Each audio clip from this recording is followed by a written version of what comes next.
బాగుంది. ఓమ్రాటి అని ఫస్ట్ నాగశ్విన్ దగ్గరికి వెళ్ళి ఎట్లా తీయాలో తెలుసుకోవాలి సినిమా. కానీ సినిమా అయితే నాగశ్విన్ వేరే లెవెల్ తీశాడు, చాలా బాగుంది సినిమా. ప్రభాస్ అయితే వేరే లెవెల్, అసలు క్లైమాక్స్ అయితే ఇంకా అసలు మాట్లాడాల్సిన అవసరం లేదు. ఉద్దవాల్ సినిమా అయితే వేరే లెవెల్. సినిమా అయితే వస్తుంది. సినిమా అయితే కొంచెం గ్రేట్ గా ఉంది. ఆశన్ కొత్త డైరెక్షన్ లో కొత్త ఉంది. బ్లాక్ బస్టర్ హిట్ అవుతుంది. క్లైమాక్స్ అయితే అందరికి బ్లాక్ బస్టర్ హిట్లు అన్ని కాదు, ఇంకో కొత్త బోర్డు కనిపెట్టాలి. కొత్త మంది RRR ఏ సినిమాలు పనికి రావు. చాలా క్రియేటివ్ ఉంది. ఇప్పటి దాకా వచ్చిన రికార్డులను బద్దలు కొడుతుంది ఇది.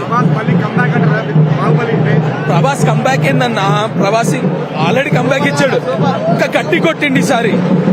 సౌత్ నుంచి నార్త్ దాకా ఎవడెవడు టాప్ యాక్టర్స్ ఎవడు మొత్తం తీసుకొచ్చి పెట్టిండు నాగశ్విన్.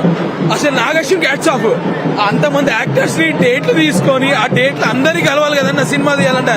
అన్ని డేట్లు కలిపి సినిమా తీసినంటే గ్రేట్. మొత్తం టాప్ యాక్టర్స్ మొత్తం ఉన్నారన్న వీటిని, మొత్తం అందరినీ తీసుకొచ్చిండు టాప్ యాక్టర్స్. ఇండియా హీరోస్ కాదు, అల్లు అర్జున్ కాదు, ఎవరు కాదు, మన ప్రభాస్ అన్న మించిన ఎవరు లేడు. రికార్డ్స్ ఎవరు బ్రేక్ చేయలేడు, ఎవరు బ్రేక్ చేయలేడు ఇండస్ట్రీలో.